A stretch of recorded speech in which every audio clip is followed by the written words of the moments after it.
For those of you just getting on, we're just testing the stream and then we'll get right to it.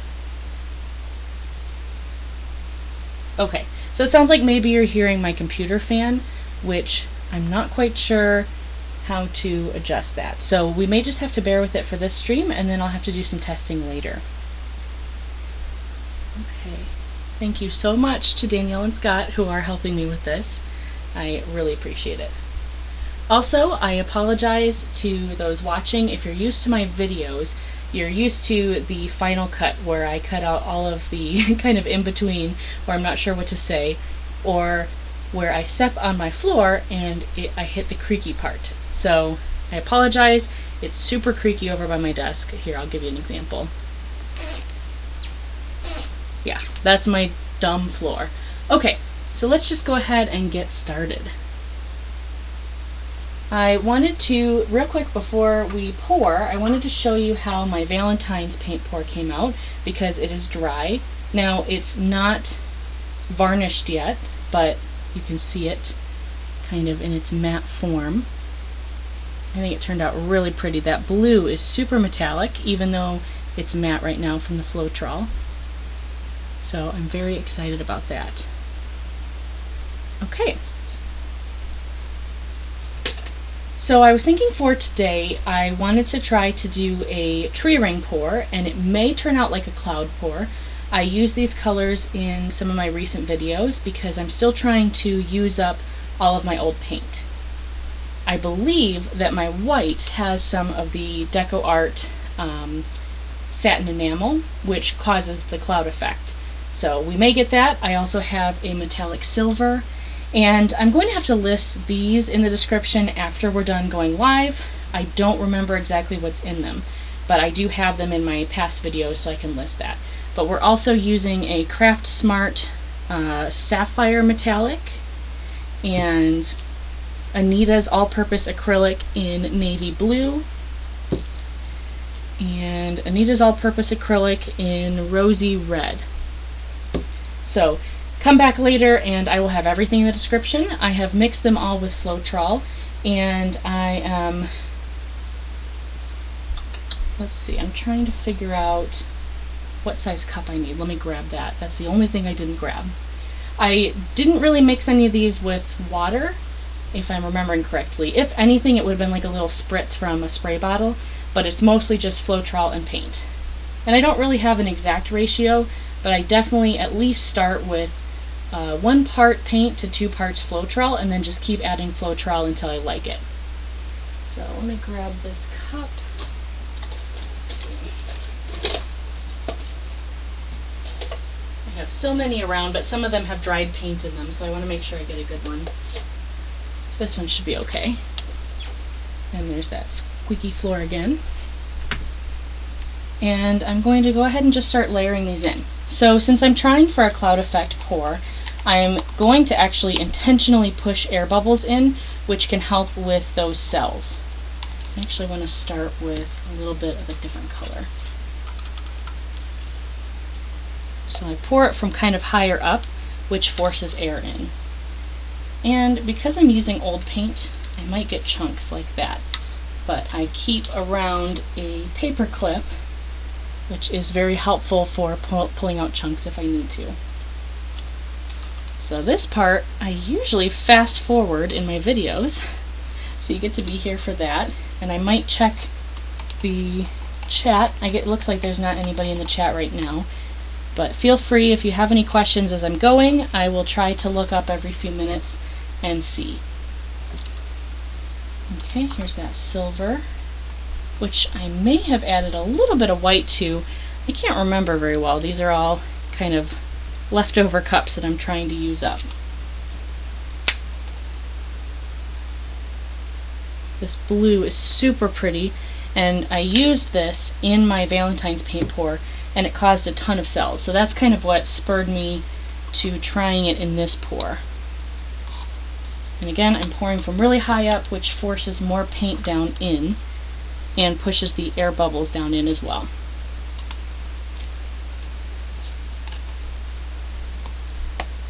It's looking really cool in the cup. And I'm sorry the view's a little awkward. I need to try to figure out something for next time, but my webcam actually just has a cord, and it wasn't long enough to get to where I usually put my phone. Which is also, I don't have my phone for this video because I'm not in YouTube's partner program yet, and you can't go live from your phone without doing some weird stuff, and I don't know how to do that. So we're just using a webcam today. And with these bottles, it's nice because you can actually push the paint down a lot more forcefully. So that's what I was doing with those. Let's push more air in. I was hoping to use up these paint colors in this pour, but I don't think I will. There's a lot more of them than I thought. There we go. Oh, I see Marguerite says, love the colors. Me too. These are my favorite colors to use. So thank you so much. I think they'll look really nice. Blues and pinks and purples are good to use together because they're not going to create like a muddy brown. So even if they mix, you'll just get variations of each of those colors. Sorry, these ones are almost gone, so they're kind of squeaky.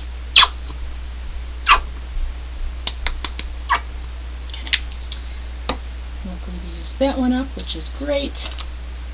Try some more of this metallic. There we go. Okay. Just check this. There we go. Alright. This is probably going to be too much paint, but I like to have a little bit more to move around than not have enough. There we go. Okay, so I think that's probably plenty. And I can see, I don't know if you can see, probably not super well, maybe a little bit. Some cells are kind of popping up in here as the air comes to the top. So that's really cool. Okay, I'm gonna grab my gloves. You don't have to pour with gloves, but I just find it way easier to clean up afterwards if I use them.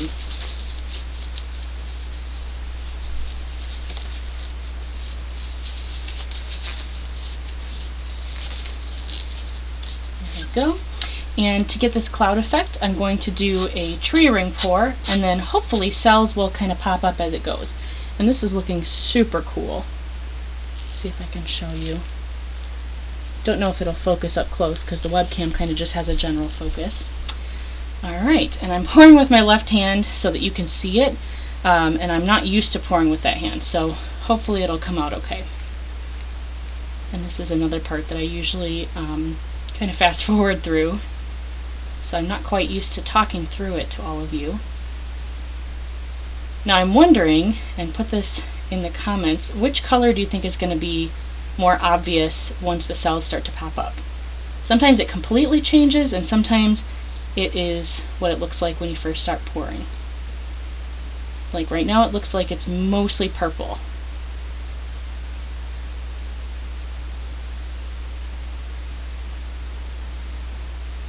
It's looking really cool. I see some blue coming out too. I'm a little worried about chunks, but we'll just pull them out if we see them. So it looks like I've seen a couple kind of pop out. It's so funny how this kind of looks like, you know, the multicolored toothpaste that comes out of the tube in a certain way? That's what this looks like.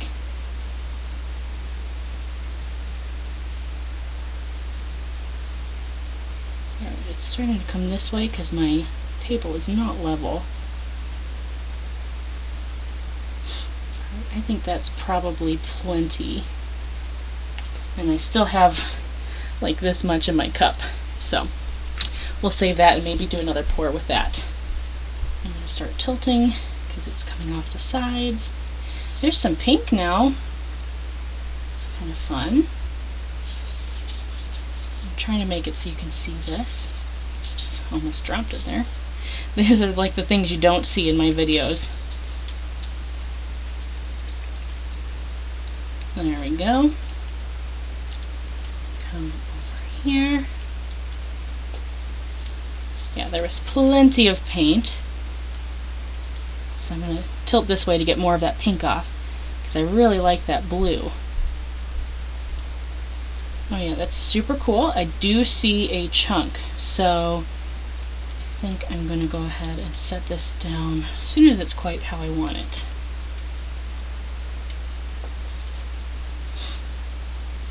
There we go. Okay, I have to adjust my cups so they're under it, but not like over the edges, because I don't want it to stop the paint from flowing.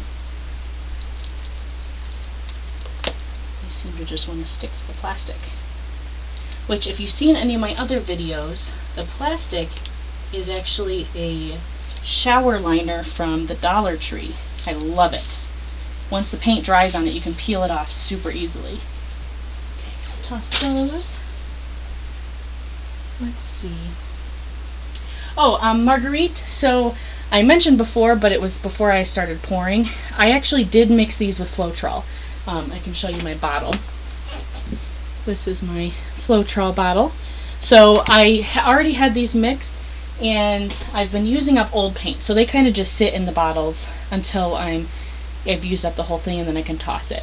So I just kind of did that off camera, so you didn't have to sit here watching me mix them all. But if anyone's interested in that in the future, let me know, and I could definitely do a video where I'm mixing on screen. Okay, let's get the chunk out. It's like up this way. Let's see if I can get it. Try to get it without messing up painting. There we go. That was a big one. Okay. And it didn't seem to mess up the pattern too much. I definitely see some cells popping up. Not super cloud pour like yet. There's a couple down here, but I am going to try to use my creme brulee torch. Grab that. Get set up. Okay, and again, sorry for the squeaky floor. Okay. There we go. And I don't want to do this too long because I don't want to burn my paint. Okay. That looks cool. That's definitely bringing up some more stuff. Let me try it a little bit over here. Okay. And I don't want to do too much, because if you go too long with the heat, then you get little tiny bubbles or tiny cells. And I don't like that as much. Well, it just depends on what I'm trying to do. So, I'm going to leave that for a minute. And if you have any questions, now would be a great time, because I'm going to let it just sit for another minute or two, and then see if I can figure out how to show you a close-up with this little webcam. But it's looking super cool. This magenta in here almost looks like a red. It's very neat. Actually, I'm going to go ahead and put a little bit more paint on this corner. I tend to have to do that, especially if I haven't put gesso on the canvas beforehand. It sort of pulls off the corners a little bit. And so I like to add a little bit more to kind of cover it.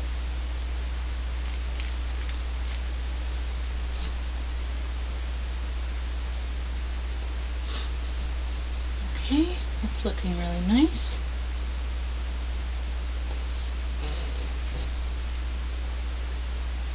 Alright, so it could change over time, but I'm not going to do what I usually do and leave for 15 minutes and then come back, because you're all here live. So I'm going to see if I can detach my webcam, which I will try to go as slow as possible, and get as close as I can. And then what I can do is do another follow-up video that I release, or maybe even, I'll probably post it on my Instagram account so you can see what it looks like when it's dry. That's usually the best option. Scott is asking in the comments, what are some color combos that you avoid? Like, do some of them turn out not as expected? So in the past, and also just instinctively, I do tend to avoid some things, partially just because they're not my favorite colors.